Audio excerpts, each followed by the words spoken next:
इस लंगर और प्रसादी को अपने जानने वालों को दे देते हैं, लेकिन हम यह नहीं जानते कि ऐसा करना हमारे लिए कैसी स्थिति पैदा कर सकता है। आज हम आपको बताएंगे कि बाबा जी की प्रसादी और लंगर प्रसाद को हमें खुद इस्तेमाल करना चाहिए या किसी को दे भी सकते हैं। और इसके बाद हम आपको एक बहन की आपबीती भी सुनाएंगे, जब उसने रोटी और खाने पीने की चीजों का जीवन भर अपमान किया और अंत में मालिक ने उसे गले का ऐसा कैंसर दिया कि वो एक निवाले को भी तरस गई। पहले हम सुनते हैं उस संदेश को कि प्रसादी और लंगर प्रसाद क्या दूसरों को देना चाहिए। संगत जी, एक 18 साल के लड़के को जब डेरे से प्रसादी और पैक लंच मिला तो उसने ये दोनों चीजें अपने घर पहुंचने से पहले ही बीच में किसी अनजान को दे दी। और उसके बाद जो हुआ वो आप सुनिए। करीब 18 साल का एक नौजवान जो अभी सत्संग की गहराई को ठीक से समझ नहीं पाया था, उसने बाबा जी के हाथों से मिला हुआ पैक लंच एक भिखारी को दे दिया और प्रसादी का पैकेट अपने एक दोस्त को दे दिया। उसे लगा कि यह तो बस खाना है, किसी जरूरतमंद को दे देना पुण्य का काम है, लेकिन उसे यह समझ नहीं थी कि गुरु का दिया हुआ प्रसाद दूसरों में बांटने की वस्तु नहीं बल्कि आत्मा की कमाई है। उसे खुद ग्रहण करना ही भक्ति का हिस्सा होता है। साथ संगत जी, गुरु घर की रोटी को जो लोग केवल रोटी समझकर खाते हैं, उनके लिए उसका कोई महत्व नहीं रह जाता, मगर जो इसे श्रद्धा, प्रेम और सच्चे मन से स्वीकार करते हैं, उनके लिए यह रोटी नहीं, गुरु की मेहर होती है। यही मेहर धीरे धीरे मन के विचारों को बदल देती है। कहावत तो आप सबने सुनी होगी, जैसा खाए अन्न वैसा हुए मन। यह कोई सिर्फ कहने की बात नहीं है, यह पूरी सच्चाई है। गुरु घर का अन्न यानी लंगर का प्रसाद मन को ऐसा बना देता है कि अहंकार धीरे धीरे गलने लगता है और भीतर का मन कोमल, प्रेममय और शांत हो जाता है। आइए अब उस लड़के की बात को विस्तार से सुनते हैं। यह लड़का अपनी माँ के साथ अकेला रहता है, न उसका कोई भाई है न बहन, और पिता का साया तो पहले ही इस दुनिया से उठ चुका है। अब जो कुछ है बस माँ और बेटा एक दूसरे का सहारा है। लेकिन न जाने किस जन्म के कर्म ऐसे भारी थे कि इस बेटे की माँ को एक गंभीर बीमारी ने घेर लिया। डॉक्टरों ने साफ कह दिया कि अगर जल्दी इलाज न हुआ तो हालात संभालना मुश्किल हो जाएगा। इलाज के लिए जितनी रकम चाहिए उसका आधा हिस्सा जुटाना भी इन दोनों के लिए नामुमकिन बन गया था। हमारे देश में ऐसे कितने ही लोग हैं जो सिर्फ इसलिए अपनी जान गंवा बैठते हैं क्योंकि इलाज इतना महंगा होता है कि उनकी पहुंच से बाहर हो जाता है। यही हाल इस लड़के का भी था। घर की पूरी जिम्मेदारी अब उसी के कंधों पर थी, जबकि उसकी उम्र अभी मुश्किल से 18-19 साल थी। संगत जी, इस परिवार का गुजारा अब तक पिता की छोड़ी हुई पेंशन से किसी तरह चलता रहा, लेकिन अगर माँ को कुछ हो गया तो उस बच्चे के पास न कोई सहारा रहेगा न कोई साधन। यही सोच उसकी माँ को हर पल अंदर से तोड़ देती थी। माँ और बेटा दोनों ही सत्संगी थे। माँ ने हमेशा अपने बच्चे को नाम और भक्ति के मार्ग पर चलाया। बीमारी ने भले ही शरीर को कमजोर कर दिया हो, पर उसकी आत्मा अब भी भजन सिमरन में लीन रहने की कोशिश करती थी। जब वो स्वस्थ थी तो हर रोज 1 से 1.5 घंटा ध्यान और सिमरन जरूर करती थी। बीमारी ने उसके शरीर को रोका, लेकिन उसकी श्रद्धा और भक्ति को कभी नहीं। साथ संगत जी, यह माँ अपने क्षेत्र के सेंटर में एक समर्पित सेवादार थी। हर सप्ताह बड़ी लगन और श्रद्धा से सेवा करती थी। लेकिन जैसा कि हम सब जानते हैं, कर्मों का लेखा जोखा कोई नहीं टाल सकता। न जाने किस जन्म के अधूरे कर्मों का बोझ था कि उसे यह गंभीर बीमारी लग गई। शरीर कमजोर होता जा रहा था, लेकिन उसकी सबसे बड़ी चिंता अपनी बीमारी की नहीं थी, बल्कि इस बात की थी कि उसके जाने के बाद उसके 18 साल के बेटे का क्या होगा। वह सोचकर कांप जाती थी कि यह बच्चा इस दुनिया में एकदम अकेला रह जाएगा। दूसरी ओर यह लड़का भी सत्संग घर से गहरा जुड़ा हुआ था। हर इतवार को सुबह सुबह ठीक 6 बजे सेंटर में पहुंच जाता था और बिना थके लगातार 3 घंटे तक सेवा करता था। जब बाकी सेवादार थोड़ी देर बैठकर चाय पीते, यह लड़का तब भी काम में लगा रहता। उसके मन में अटूट विश्वास था कि बाबा जी उसकी माँ को जरूर ठीक कर देंगे, लेकिन माँ का मन धीरे धीरे डगमगाने लगा था। बीमारी बढ़ती जा रही थी और अब उसे लगने लगा था कि शायद उसका समय पूरा हो चला है। बावजूद इसके बेटा कभी हार नहीं मानता था। वह माँ को हर रोज हिम्मत देता और कहता, माँ देखना, बाबा जी सब ठीक कर देंगे। जो काम दवाइयां नहीं कर पा रही, वो बाबा जी के घर की रोटी और प्रसादी कर दिखाएगी। कुछ ही दिनों में दिल्ली में बाबा जी का भंडारा होना था। लड़के ने माँ से बात की और सेवा के लिए अपना नाम वहां लिखवा दिया। उसे पूरा विश्वास था कि गुरु घर की सेवा में जो शक्ति है, वही उसकी माँ को नया जीवन देगी। साथ संगत जी, यह लड़का अपनी माँ से हर दिन कहा करता था, माँ इस बार जब मैं दिल्ली जाऊंगा ना, तो वहां से आपके लिए बाबा जी के भंडारे का लंगर प्रसाद लेकर आऊंगा। आप जब वह प्रसाद खाओगी तो देखना, आप बिल्कुल ठीक हो जाओगी। माँ जानती थी कि बेटे के दिल में कितना गहरा विश्वास है, इसलिए वह मुस्कुराकर बस इतना कह देती, ठीक है बेटा, ले आना। उसे भी विश्वास था कि सब ठीक हो जाएगा। कुछ दिन बाद वह मौका आ ही गया। लड़का जत्थे के साथ दिल्ली रवाना हुआ। वहां पहुंचकर उसने पूरे मन से सेवा की, सत्संग सुना और बाबा जी के दर्शन किए। संगत जी, आप सब जानते हैं कि भंडारों के बाद जब संगत पार्किंग की तरफ लौटती है, तो रास्ते के लिए डेरे में जगह जगह पर पैक लंच के काउंटर लगाए जाते हैं, ताकि हर कोई प्रसाद साथ ले जा सके। उस लड़के ने भी बड़े प्रेम से अपनी माँ के लिए एक पैक लंच लिया। उसके मन में यह अटल विश्वास था कि गुरु घर की रोटी में वो ताकत है जो उसकी माँ की बीमारी को मिटा देगी। प्रसाद को अपने बैग में सावधानी से रखकर वह घर लौटने की यात्रा पर निकल पड़ा और मिश्री प्रसादी उसने एक दिन पहले ही ले ली थी। दोनों पैकेट उसने अपने थैले में डाल लिए और घर की तरफ चल दिया। पर संगत जी, रास्ते में जो कुछ उसके साथ होने वाला था, वो क्या गुरु की ओर से उसकी श्रद्धा की परीक्षा थी या सच में कोई कर्मों का खेल? यही अब आगे की घटना ने सबको सोच में डाल दिया। साथ संगत जी, जब वह लड़का दिल्ली से अपने गांव लौट रहा था, तो रास्ते में उसे एक बहुत ही कमजोर और थका हारा बूढ़ा आदमी दिखाई दिया। उसके कपड़े मैले थे, चेहरा सूखा हुआ और ऐसा लग रहा था जैसे उसने कई दिनों से कुछ खाया ही ना हो। बूढ़े ने कांपते हाथों से उसे इशारा किया और पास बुलाकर उसके हाथ में पकड़े पैक लंच को देखने लगा। धीरे से वह बोला, बेटा, ये जो तेरे हाथ में है, क्या मुझे दे सकता है? मैं 2 दिन से भूखा हूं। लड़के ने नम्रता से कहा, बाबा जी, यह मेरे गुरु घर की रोटी है, मैं इसे अपनी माँ के लिए लेकर जा रहा हूं। बूढ़े ने मुस्कुराते हुए कहा, बेटा, तू मुझे अपने बेटे जैसा लगता है। अगर तू यह रोटी मुझे खिला देगा तो तेरा गुरु तुझ पर असीम मेहर करेगा।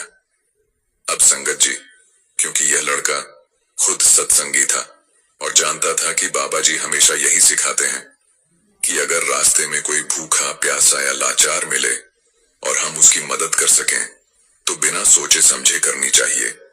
तो उसने पल भर भी देर नहीं की। उसने बड़ी श्रद्धा से वह पैक लंच उस बूढ़े आदमी को दे दिया। बूढ़े ने कांपते हाथों से पैकेट खोला और जैसे ही रोटी देखी, उसकी आंखों में चमक आ गई। वह रोटी को धीरे धीरे खाने लगा। लड़का बस वहीं खड़ा होकर उसे देखता रहा। उसके चेहरे पर एक अजीब सी तसल्ली थी। मन ही मन उसने सोचा, सच ही कहते हैं लोग, दाने दाने पर लिखा होता है खाने वाले का नाम। शायद यह रोटी मेरी माँ के लिए नहीं, इसी बूढ़े बाबा के लिए बनी थी। साथ संगत जी, जब उस लड़के ने रास्ते में अपना पैक लंच उस बूढ़े व्यक्ति को दे दिया, तो उसके मन में जरा भी पछतावा नहीं था। उसने सोचा, कोई बात नहीं, अगली बार जब बाबा जी के दरबार जाऊंगा, तब माँ के लिए फिर से लंगर प्रसाद लेकर आऊंगा। इसी भाव के साथ वह अपने गांव की ओर चल पड़ा। कई घंटों के सफर के बाद जब वह घर के पास पहुंचा, तो उसके गांव के कुछ दोस्त उसे मिल गए। वो कहने लगे, भाई, तू अपने धार्मिक स्थान से आ रहा है, तो हमें भी तो प्रसाद खिला। अब इस लड़के के पास सिर्फ मिश्री प्रसादी का पैकेट था और अनजाने में इसने वो पैकेट खोला और उन दोस्तों में बांट दिया, और यही उसकी सबसे बड़ी गलती हो गई। संगत जी, बाबा जी से कई बार इस बात पर सवाल हो चुका है कि क्या मिश्री प्रसादी किसी को दे भी सकते हैं। तो बाबा जी ने हमेशा यही कहा है कि अगर आपको विश्वास है कि सामने वाला प्रसादी की कदर करेगा, प्रसादी का अपमान नहीं करेगा, तो ही दे सकते हैं। लेकिन अगर उसने प्रसादी का अपमान कर दिया तो फिर आपके ऊपर बोझ बढ़ेगा, क्योंकि मालिक ने प्रसादी आपको दी है और आपकी जिम्मेदारी है प्रसाद की कदर करने की। लेकिन अब ये लड़का अपने ऐसे दोस्तों को प्रसादी दे चुका था जिन्हें प्रसाद की कदर नहीं थी। उन्होंने प्रसादी के कुछ दाने नीचे गिरा दिए, कुछ अपनी जेब में डाल लिए और उसी जेब में वो लड़के बीड़ी सिगरेट जैसी चीजें भी रखते थे। उन दोस्तों को प्रसादी के महत्व का नहीं पता था, लेकिन इस लड़के को तो पता था। फिर भी नादानी में इसने वो प्रसादी उन्हें दे दी और उन्होंने उसकी कदर नहीं की। कुछ ही देर में यह लड़का अपने घर पहुंचा तो देखा कि उसकी माँ गहरी नींद में थी। उसने सोचा माँ को अभी आराम करने दूं और खुद के लिए कुछ खाने को रसोई में चला गया। लेकिन जैसे ही उसने रसोई में कदम रखा, उसकी नजर एक चीज पर टिक गई। बाबा जी के डेरे का वही पैक लंच का खाली पैकेट वहां रखा हुआ था। उसने चौंक कर वह पैकेट उठाया, अंदर झांका, उसमें रोटी का एक टुकड़ा भी नहीं था। पल भर के लिए उसके हाथ कांपने लगे। मन में सवाल उठने लगा, ये कैसे हो सकता है? वो तो मैंने रास्ते में उस बूढ़े आदमी को दे दिया था, तो फिर यह यहाँ कैसे आया? थोड़ी देर बाद माँ की नींद खुली। वह बहुत शांत और खुश दिख रही थी, जैसे किसी लंबे अरसे बाद चैन की नींद ली हो। बेटे ने पूछा, माँ, ये पैक लंच कहाँ से आया? तो माँ कहने लगी, बेटा, तू मेरे साथ मजाक कर रहा है। आज सुबह ही तो घर आ गया था ना, और ये पैक लंच तूने अपने हाथ से मुझे खिलाया था, और अब तू ही पूछ रहा है कि ये कहाँ से आया? लड़का हैरान रह गया। उसने धीरे से पूछा, माँ, सुबह? मैं तो अभी अभी पहुंचा हूं। यहाँ कौन आया था? माँ ने सरलता से कहा, कोई नहीं बेटा, तू ही तो था। तूने ही मुझे बाबा जी के डेरे का लंगर दिया था। मैंने वो रोटी खाई और फिर गहरी नींद आ गई। अब तो मुझे बहुत हल्का लग रहा है, जैसे मेरी सारी तकलीफें मिट गई हों। संगत जी, यह सुनकर लड़का स्तब्ध रह गया। उसका गला रूंध गया। जिस लंगर प्रसाद को उसने रास्ते में एक भूखे बूढ़े को दे दिया था, वही प्रसाद किसी रहस्यमयी ढंग से उसके घर तक पहुंच गया था। अब वह समझ गया कि वह बूढ़ा कोई साधारण इंसान नहीं था, वह तो खुद गुरु की कृपा का रूप था। संगत जी, जब माँ ने कहा कि बेटा, तू तो आज सुबह ही आया था और तूने ही अपने हाथों से मुझे गुरु घर की रोटी खिलाई थी, तो लड़का हैरान रह गया। उसने धीरे से कहा, माँ, मैं मजाक नहीं कर रहा, मैं तो अभी कुछ देर पहले ही पहुंचा हूं। माँ मुस्कुराई और बोली, बेटा, अपनी माँ के साथ ऐसे मजाक नहीं करते। मुझे साफ साफ याद है, तू आज सुबह आया, मेरे पास बैठा और बाबा जी के डेरे का लंगर मुझे खिलाया। फिर कहा कि आराम से सो जाना, सब ठीक हो जाएगा। लेकिन संगत जी, लड़का जानता था कि वह सच कह रहा है। वह तो दोपहर के बाद घर पहुंचा था। अब उसके मन में सवालों की आंधी चलने लगी। अगर मैं अभी आया हूं, तो फिर सुबह घर पर कौन आया था? और ये पैक लंच का पैकेट रसोई में कैसे पहुंचा? वह सोच में डूब गया और अचानक उसकी आंखों के सामने वो दृश्य उभर आया। रास्ते में मिला वो बूढ़ा आदमी जिसने उससे पैक लंच मांगा था, और वही रोटी वहीं बैठकर खाने लगा था। लड़के का दिल जोर से धड़क उठा। उसे एहसास हुआ वह बूढ़ा कोई साधारण इंसान नहीं था। शायद वही बाबा जी थे जिन्होंने उसकी श्रद्धा की परीक्षा ली थी। उसकी आंखों से आंसू बहने लगे। वह भागकर माँ के पास गया और सारी बात बताई। माँ ने शांत भाव से सुना और आंखों में नमी ले बोली, बेटा, तूने जिस बूढ़े को प्रसाद दिया था वह और कोई नहीं, खुद बाबा जी थे। उधर तूने उन्हें रोटी दी और इधर उन्होंने तेरे ही रूप में आकर मुझे वही रोटी खिलाई। देख, मेरे गुरु की क्या कृपा है, तेरे विश्वास को उन्होंने टूटने नहीं दिया। यह कहते हुए माँ की आंखों से आंसू झरने लगे। उसने बेटे को गले से लगा लिया। दोनों के दिलों में एक ही बात थी, बाबा जी की महिमा अनंत है। और संगत जी, जैसा कि उस बच्चे ने विश्वास किया था वैसा ही हुआ। माँ की तबीयत दिन ब दिन सुधरने लगी। जिन दवाइयों का असर पहले नहीं हो रहा था वे अब जैसे चमत्कार करने लगी। कुछ ही हफ्तों में माँ लगभग पूरी तरह ठीक हो गई। उस दिन जब माँ ने प्रसादी के बारे में पूछा तो लड़के ने बताया, वो तो मैंने अपने दोस्तों में बांट दी। तो माँ ने समझाया, बेटा, मिश्री प्रसादी किसी को नहीं देनी चाहिए। अब तूने जो गलती कर दी वो तो नहीं सुधर सकती, लेकिन आगे के लिए ध्यान रखना। पैक लंच अगर किसी भूखे को खिला रहे हैं तो बाबा जी प्रसन्न होते हैं, लेकिन मिश्री प्रसाद हमें खुद ही इस्तेमाल करना होता है। अगर हमें मिश्री प्रसाद को दूसरों को देने की अनुमति होती तो बाबा जी संगत में एक एक नहीं बल्कि दो दो या तीन तीन पैकेट बांटवाते, ताकि हम अपने रिश्तेदारों में बांट सकें। लेकिन बाबा जी सिर्फ एक ही पैकेट देते हैं, जिससे कि हम खुद उस प्रसादी की कदर कर सकें। लड़के ने अपनी भूल की माफी मांगी और संगत जी, अब माँ और बेटा हर इतवार को साथ में सेंटर जाते हैं, सेवा करते हैं और हर बार लंगर प्रसाद लेते हुए सिर झुकाकर कहते हैं, धन्य है बाबा जी, जिन्होंने हमारे विश्वास को जीवित रखा और अपनी कृपा से हमें नई जिंदगी दी। साथ संगत जी, आप जरा वीडियो में जुड़े रहिए, क्योंकि अब मैं आपको लंगर प्रसाद की बेकदरी से जुड़ी एक ऐसी सच्ची घटना सुनाने जा रहा हूं जिसे सुनकर शायद आपके रोंगटे खड़े हो जाएंगे। संगत जी, हम सब जानते हैं, चाहे रोटी घर की हो या गुरु घर की लंगर की, उसका कभी अपमान नहीं करना चाहिए।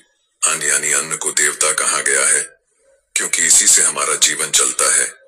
लेकिन अफसोस, बहुत से लोग बार बार सुनने और पढ़ने के बावजूद इस बात को नजरअंदाज कर देते हैं। कई बार लोग बचा हुआ खाना, रोटी या सब्जी बिना सोचे समझे कूड़ेदान में फेंक देते हैं, जैसे उसका कोई मूल्य ही ना हो। संगत जी, जो लोग अन्न की बेकदरी करते हैं उन्हें यह बात समझनी चाहिए कि कर्मों का हिसाब कोई मिटा नहीं सकता। मालिक सब देख रहे हैं, और जब वो हिसाब चुकाने का मन बना लें तो कभी कभी उसी पल इंसान को उसका फल दे देते हैं। और अगर देर होती है तो वही कर्म कई जन्मों तक पीछा नहीं छोड़ते। आज मैं आपको एक ऐसी बहन की सच्ची आप बीती सुनाने जा रहा हूं, जिसने खुद संगत में खड़े होकर बताया कि मालिक ने उसके कर्मों का हिसाब कितनी जल्दी चुका दिया। उस बहन ने बताया, मेरी शादी एक सत्संगी परिवार में हुई थी। मेरे ससुराल का एक बहुत सख्त नियम था कि खाने की कोई भी चीज कभी बर्बाद नहीं की जाती। चाहे थोड़ी सी सब्जी बचे या एक टुकड़ा रोटी, उसे सम्मान से संभाल लिया जाता। लेकिन मेरी आदतें अलग थीं। मायके में कभी किसी ने यह सिखाया ही नहीं था कि अन्न की बेकदरी नहीं करनी चाहिए। इसलिए शादी के बाद भी जब घर में खाना बचता तो मैं बिना किसी सोच विचार के उसे कूड़ेदान में फेंक देती थी। वो आगे कहती हैं, एक दिन मेरी सास और ननद ने मुझे ऐसा करते हुए देख लिया। उन्होंने बहुत प्यार से समझाया, बेटी, ये गुरु घर की रोटी है, इसे यूं फेंकना बहुत बड़ी गलती है। अन्न की बेकदरी करने वाला इंसान अपने कर्मों का भारी बोझ खुद अपने सिर पर ले लेता है। आज के बाद कभी ऐसा मत करना। लेकिन उस बहन को उस समय इस बात का महत्व समझ नहीं आया। उसे नहीं पता था कि जिस रोटी को वो फेंक रही है उसी रोटी में मालिक का आशीर्वाद छिपा होता है, और उसका अपमान करना दरअसल खुद अपनी किस्मत को ठुकराना होता है। आगे उसने बताया, जब भी खाना बच जाता मुझे सारा काम चुभने लगता। मैं उसे बाहर फेंक देती और अपनी सास से कह देती कि मैंने वो खाना बाहर किसी कुत्ते या गाय को खिला दिया, जबकि सच में मैंने ऐसा कभी किया ही नहीं था। सड़क पर जानवरों को खाना डालना मुझे अच्छा नहीं लगता था, इसलिए मैं घर के बचे हुए को बिना सोचे सीधे कूड़े में डाल देती। मेरी सास बार बार समझाती, जो खाना बचे उसे तभी उतना बनाओ जितनी जरूरत है, और अगर बच ही गया तो फ्रिज में रख दो, कल भी खा लेना। पर मैं दूसरों की यह सीख सुनकर जरा सा गुस्सा हो जाती थी। मेरे मायके में हम इतने अमीर थे कि ऐसे छोटे छोटे मामलों की परवाह ही नहीं करते थे, और पुरानी सब्जी खाना हमारी आदत में भी नहीं था। ससुराल आकर भी मैं उसी आदत पर अड़ी रही। चाहे सास कितनी ही बार समझा लें, मैं खाना फेंकना नहीं छोड़ती थी। उन्होंने कई बार मुझे बीच में ही पकड़कर प्यार से बताया, बेटा, रोटी का अपमान करने वाला कड़ा फल भुगतता है। रोटी भी भगवान का रूप है। पर उस वक्त उनकी बातें मेरे लिए केवल फालतू उपदेश की तरह लगती थीं, और उनकी बार बार की जतन पर भी मैं नहीं मानी। इस तरह कई साल गुजर गए। एक दिन का वाकया आज भी मेरी यादों में ताजा है। मैं हमेशा की तरह बचे हुए खाने को फेंकने के लिए बाहर निकली थी।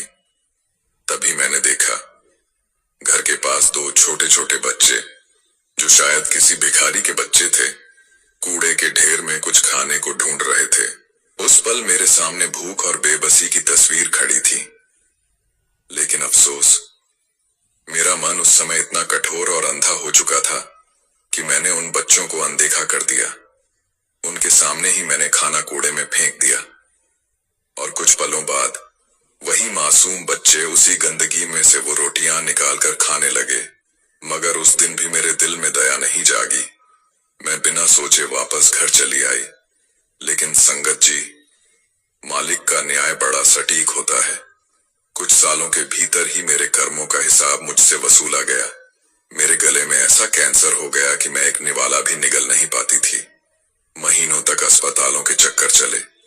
इलाज के दौरान डॉक्टरों ने मेरे पेट में एक पाइप डाल दिया, जिससे तरल भोजन अंदर पहुंचाया जाता था। मैं बिस्तर पर लेटी लेटी हर पल अपने किए पर पछताती रहती। आंखों के सामने वही दृश्य घूमता, कैसे मैंने रोटी का अपमान किया था। जिस रोटी को मैंने सदा ठुकराया, आज वही रोटी मेरे लिए अमृत बन गई थी। पर मैं चाहकर भी उसे खा नहीं सकती थी। आगे इस बहन ने बताया, मेरी सास ने मुझे बहुत प्यार से समझाया कि अगर तू सच में ठीक होना चाहती है तो बाबा जी के शब्द रोज सुनाकर और हर पल मालिक की भक्ति में मन लगा। पहले तो मैं उनकी बातों को अनसुना कर देती थी, लेकिन अब मैंने ठान लिया कि इस बार अपनी सास की सलाह को नजरअंदाज नहीं करूंगी। मैंने सुबह शाम बाबा जी के सत्संग और शब्द सुनने शुरू कर दिए, और हर दिन अपने किए पापों के लिए दिल से माफी मांगती रही। धीरे धीरे मेरी हालत में सुधार आने लगा। करीब 9-10 महीनों तक उस पीड़ा को झेलने के बाद मालिक की असीम दया से मैं पूरी तरह स्वस्थ हो गई। आज बाबा जी की कृपा से मैं न केवल ठीक हूँ, बल्कि सत्संग घर में सेवा भी करती हूँ।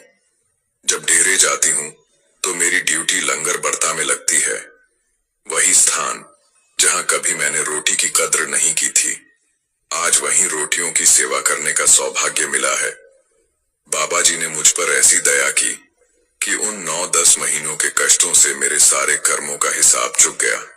अब मैं संगत के सामने सिर झुकाकर यही कहना चाहती हूँ, अन्न का एक एक दाना अनमोल होता है।